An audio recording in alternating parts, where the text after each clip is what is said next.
Hello and a very, very happy new year. Well, of course, new year, it's a time for hope and optimism. And Britain's favourite Sunday sermon is back. I want to just talk about borrowing and spending. Because in an ideal world, we would, of course, always earn more than we spend. But occasionally, it's not possible. You need to borrow a bit short term. Here's the thing, though. You can't keep borrowing if you're not increasing your earnings, your value. When you buy a house, you probably need a mortgage and you start paying off the mortgage.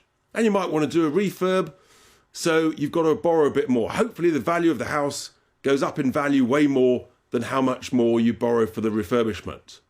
But what happens if the value of the house stays the same, or even worse, goes down? You can't keep borrowing. Eventually, you run out of money. And here's the point. With regard to the UK economy, I'm really concerned because the fact is we're not growing the economy and yet we're still borrowing more and more. In this year alone, it's going to be about £150 billion, give or take. That's almost 5% of the size of the economy.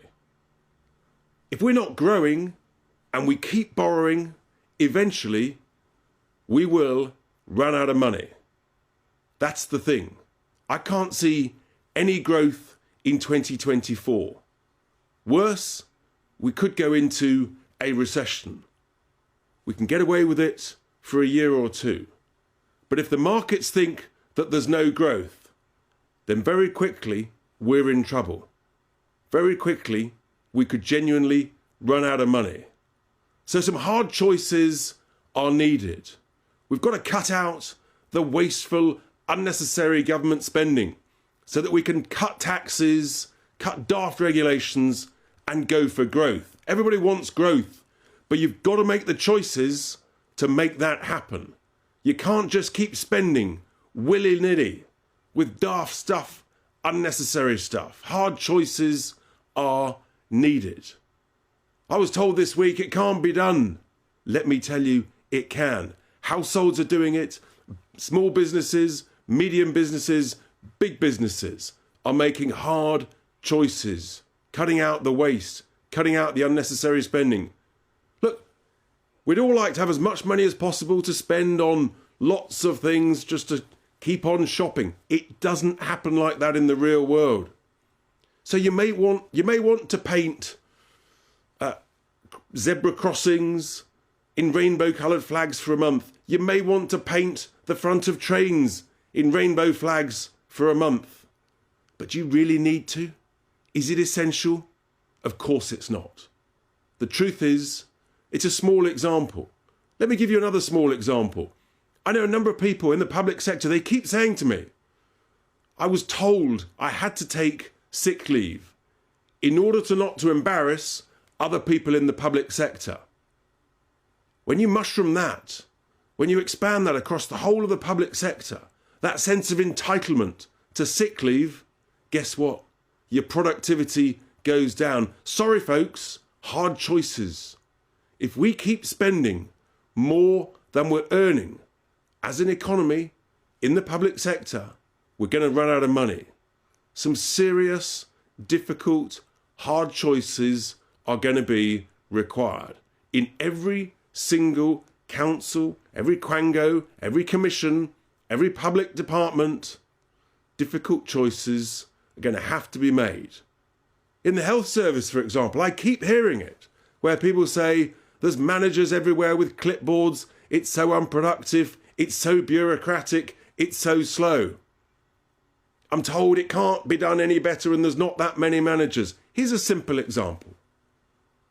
I know a surgeon who, when he does the same operation in NHS hospitals, he can do 2 every morning. But in a private hospital, exactly the same operation, he can do 3 in the same morning. That's 50% more. Why?